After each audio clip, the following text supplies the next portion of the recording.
Olá, pessoal, tudo bem?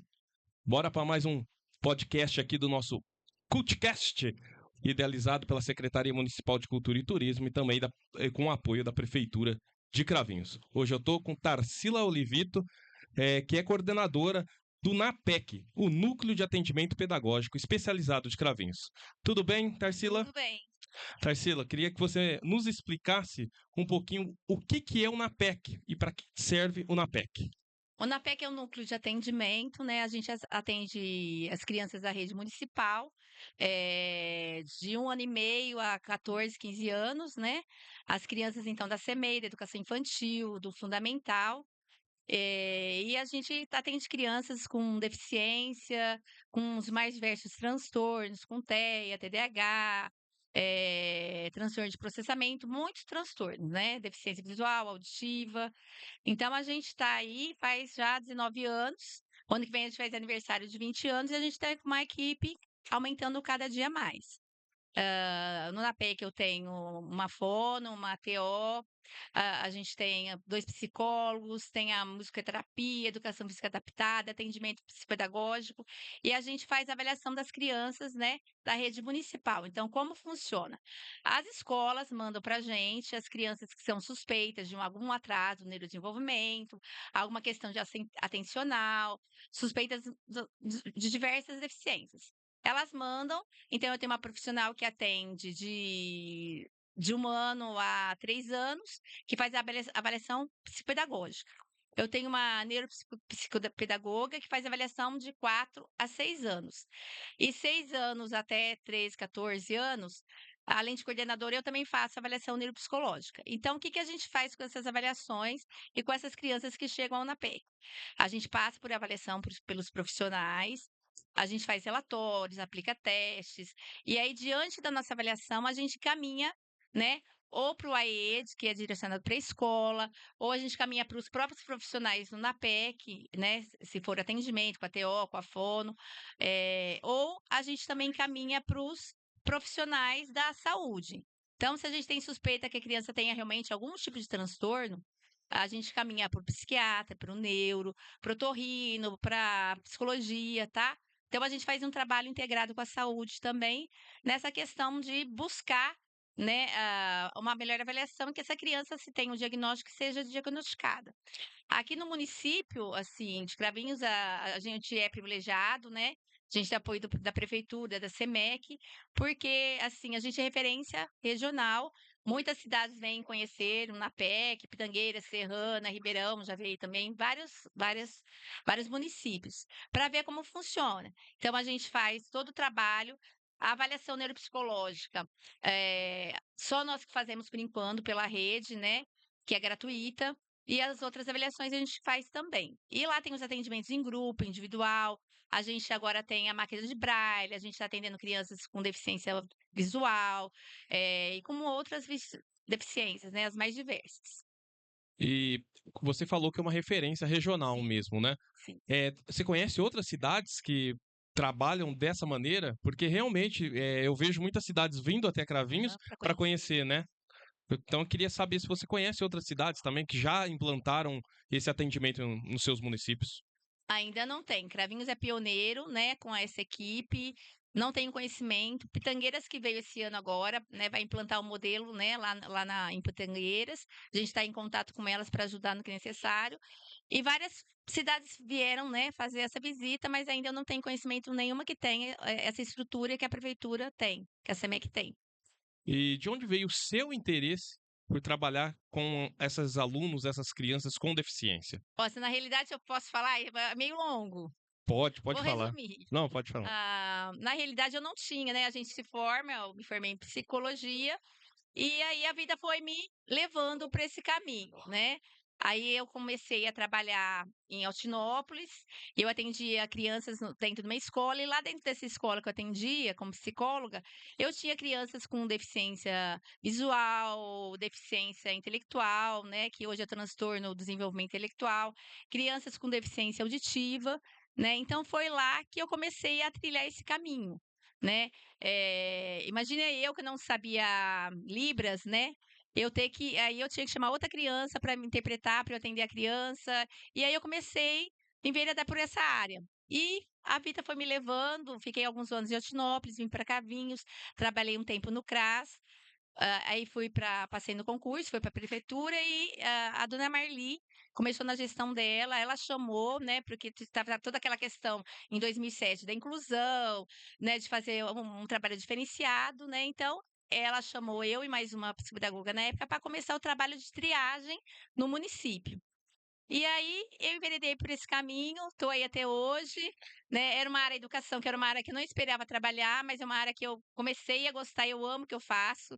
Fui me especializar em neuropsicologia, em psicopedagogia, educação especial por causa para dar o melhor atendimento para as crianças, né? Eu fui escolhida na realidade, sou muito É, feliz hoje com isso. é isso que eu ia perguntar, se você Muito, tá contente com isso. estou contente, E muito você é a contente. favor ou contra essa inclusão de qualquer, que seja feita de qualquer maneira da inclusão das pessoas com deficiência numa, digamos, escolas normais? De qualquer maneira, não acho interessante, porque a gente tem que pensar nas crianças que estão na escola, nas que precisam de apoio.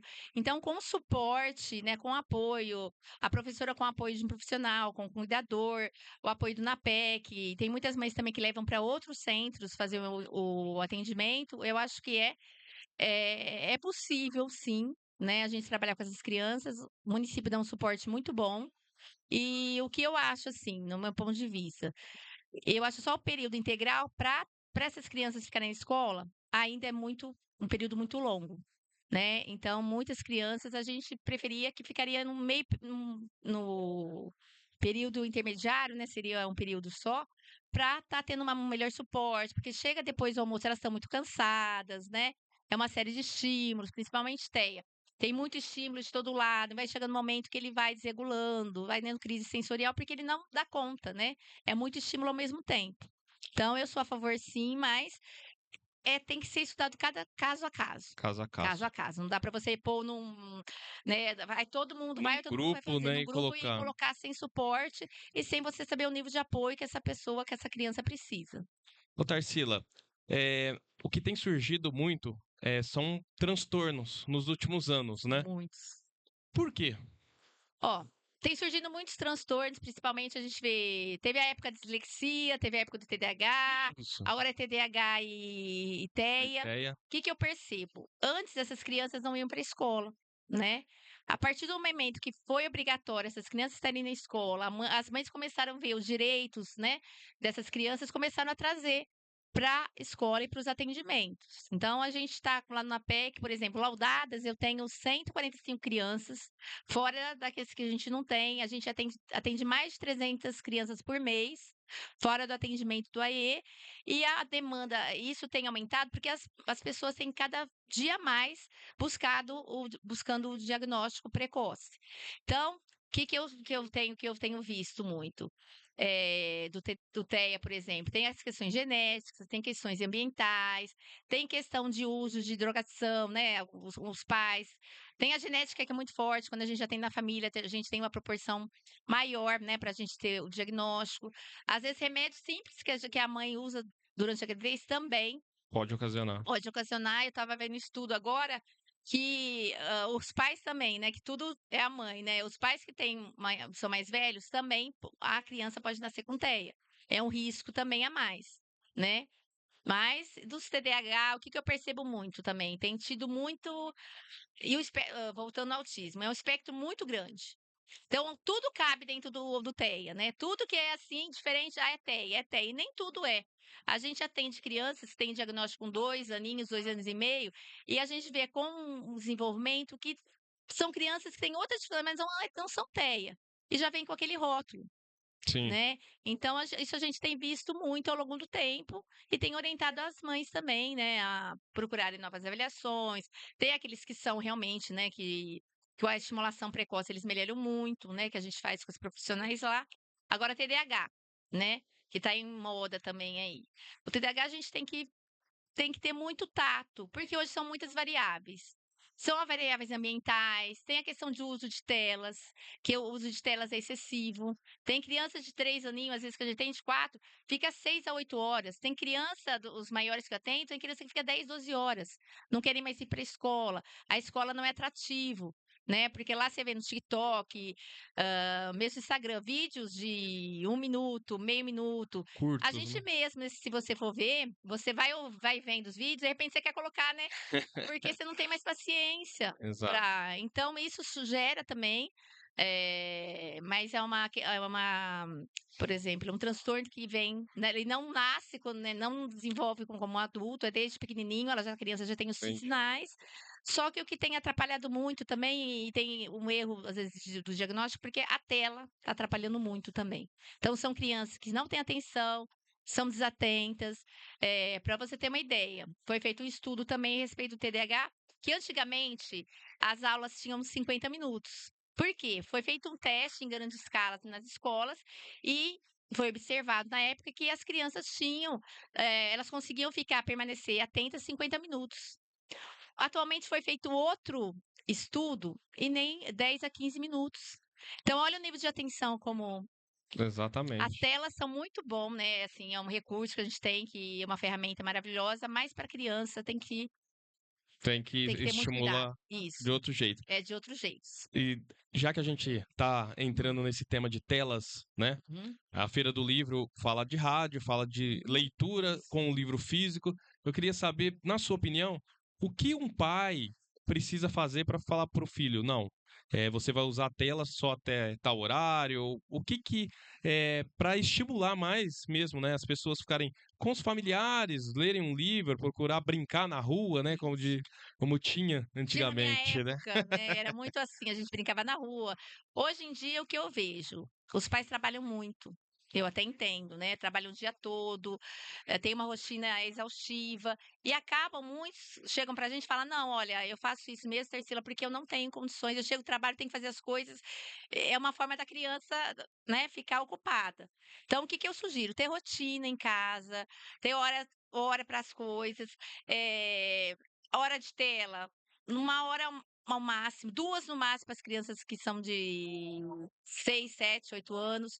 Regrar isso, qual que é o horário que pode ser? Não pode ser à noite, porque se você colocar a tela à noite para a criança, ela não vai aí ela vai dormir mais tarde, ela não vai ter condições. Então a gente tenta orientar nessa questão. E os pais sentarem com esses filhos, acho que está faltando isso, como você falou, sentar na varanda, sentar na rua, deixar brincar, sentar e ler um livrinho. Se o pai não lê e a mãe não lê, dificilmente a criança tem o hábito. Então a gente orienta as mães: "Ó, mãe, antes de dormir, vai, né, uns 10, 15 minutinhos, pega para ler um livrinho com seu filho". O pai também, um dia vai outro. Tem que ter isso como um hábito. Se a gente não tiver um hábito, a gente não lê, como que a gente vai esperar que o filho tenha interesse? Então acho que isso depende muito também dos pais estimularem. Comprar gibi, depois, né, coisinhas mais simples, pequenos livros. Então, assim, tem que ser estimulado em casa. Isso que a gente busca orientar. E deixar as telas um pouco de lado. Nós que somos da geração um pouquinho mais antiga, Eu muito mais que você. eh, quem que te influenciou para para ler, para ter esse entendimento, né, para procurar informação, né? Antigamente a gente A não tinha gente, telas, né? quem me orientou é minha mãe, né, que foi professora do estado há muito tempo. Então, desde pequenininho, o meu pai também, que gostava muito de ler, eles que estimularam. Então, a gente sempre tinha livro em casa, gibi. Meu pai pagava aquelas coleções de gibi da Mônica, né, que ia Sim. mensal. Eu ficava esperando assim, né, com aquela alegria, né? E a gente começou com isso e foi tendo, porque eles liam. E aí a gente também pegava o gosto pela leitura. Por isso que eu falo a importância dos pais nesse processo, né? E nesse processo também o rádio te influenciou muito? Opa, até hoje. Influenciou muito, porque em casa também, eu e minha irmã sempre gostamos muito de música. Então, desde pequenininha a gente tinha vitrolinha, né? Não é da sua época, né? Não, eu lembro, mas não Você é. lembra? Então a gente tinha vitrolinha, meu pai sempre estimulava, a gente comprava que contava histórias ou de músicas da época. Meu pai punha a gente lá na sala, a gente lembra, punha música, eu e minha irmã dançava, cantava. Então, assim, era uma coisa habitual, rotineira, né? Que está se perdendo muito hoje. Eu acho tão importante, né? Com Em certeza. todos os aspectos da vida, a música. Ô, Tarsila, a gente fala muito de transtorno, de deficiência. O profissional da educação está preparado para receber tantos alunos, tantos estudantes com algum transtorno, alguma deficiência? A demanda está muito grande, Exatamente. realmente fica bem difícil, né? A gente tenta lá na PEC ver ao lado do professor, e o lado das crianças também. E o que eu percebo, quando eu estou lá no NAPEC com as crianças, a gente atende pequenos grupos, ou a gente atende individualmente, é outra realidade. Na escola, os professores estão com 3, 4, 5 alunos, alguns com diagnóstico, outros sem nenhum, e sem apoio você não consegue trabalhar realmente, né? Então, com apoio, com o cuidador junto, tem muitas salas que já tem, né? E aí está caminhando para ter cada vez mais, né? Só que precisa ter o apoio, né? Porque os professores estão adoecendo, né? Não só aqui, né? Acho que no Brasil Geral, né? inteiro, né? Então você vê os professores muito cansados, às vezes têm que trabalhar de manhã à noite. Tem município que dá suporte, né, para educação para essas crianças, tem município que não dá nenhum suporte. Então tem vezes que é o professor com ele mesmo ali. Imagine ser numa classe com 30, né, com 3, 4 TEAs, né, que nem uma professora me falou, de Ribeirão, e sem suporte. Como você faz? Fora os TDAH, fora os que não tem, fora os que não, né? Não sabem ainda, Não né? sabem Também, que né? tem, então é exaustivo, né? Eu acho que o professor tem que ser muito mais valorizado, de uma forma geral. Os pais também, eu acho que entram nesse processo, tem que valorizar mais, porque eles estão ali com os filhos dele, estão educando, né? Estão, né, no ensino-aprendizagem e tem que ter mais, assim, acho que empatia, né? Eu acho que precisa um pouco, né, dos pais também entender o que está acontecendo na escola, conversar com os professores, né? E a gente tem que ajudar esses professores mesmo, que são pessoas extraordinárias e que estão ali, né, dão sangue, Dia a dia, né? e precisam de apoio. Com Senão certeza. já não vai ter mais professor. Do jeito que está indo a situação, né? Eu não estou falando a nível de Brasil. Sim, sim. Ninguém mais vai querer ser, Ninguém mais. né? É. Olha quantos afastamentos tem aí pelo Brasil. Eu sigo muito pesquisa, tudo, né? E principalmente aqueles que dobram, triplicam o horário, né? Dobram aí, eles só estão ficando doentes. Tarsila, por mais uma vez vocês estão numa feira do livro aqui de Cravinhos, né? E todo mundo que passou aqui, principalmente educador ou então da administração, Uhum. elogiou o trabalho de vocês, Eu fico muito né? feliz. E eu queria saber qual que é a importância e o que vocês apresentam numa feira do livro para as pessoas que estão aqui frequentando. Ó, a cada ano a gente vem com uma proposta de acordo com, né, o tema da feira. Esse ano a gente veio com a questão, a gente se preocupa muito com a questão de trazer coisas sensoriais, coisas diferentes, né, para que as crianças tivessem acesso, brincassem. E crianças, por exemplo, a gente fez livros, as professoras fizeram livros que tinham o áudio, né? Tinha e outro livro que elas fizeram, tinha Libras, né? Cada página, o professor da professora Antônio Joaquim fez, né? Interpretou em Libras. Temos coisas em braille, né? Temos a NAPEC o atendimento agora com a professora também que faz o atendimento com braille e baixa visão. Então, a gente trouxe muitas coisas sensoriais, né? Coisas que ajudam uma criança que está com uma crise sensorial, uma desregulação, né? Atividade de vida diária, né? A gente pensa o trabalho da TO e do professor Jair, né? Que nas habilidades de vida diária. A gente trouxe bastante material que a criança aprende, amarrar sapato, ligar, desligar coisa, fazer coisas do dia a dia, aprender. Então, as crianças gostaram muito fizemos até um quadro sensorial, né? E o trabalho das professoras também, que levaram o disco de vinil para a escola, levaram o CD, levaram as fitas cassetes. Então, foi uma festa, porque elas não conheciam, né? A maioria não conhece. E a gente viu o stand sempre cheio ali, né? Sempre, olha, As crianças vieram, né? muito. Então, isso é É muito interessante gratificante. isso, né? E elas querem saber. Elas querem saber É. exatamente. Então, assim, todo dia a gente teve, assim, muitas crianças. Foi muito bacana, que elas queriam saber para que era aquilo, para que funcionava, como era, mas para quem que era. E a gente falou um pouquinho do nosso trabalho. Pais também foram conhecer, que não conheciam. O prefeito, vice-prefeito, vereadores, né? Pessoas de Ribeirão vieram também para conhecer. Então, assim, é muito bacana e gratificante, né? Hoje, o que o NAPEC significa na sua vida? É minha vida. Eu até fico emocionada, assim, são 20 anos, né, ano que vem, de Sim. batalha, de luta. A gente começou lá atrás, não tinha, nada, né? E foi com a Dona Marli, a Márcia, depois veio, sempre deu muito apoio pra gente. E assim é minha vida. Eu fico lá o dia todo, o que eu penso nas crianças, nos professores, e o melhor pra eles, né? A gente quer cada vez mais, né?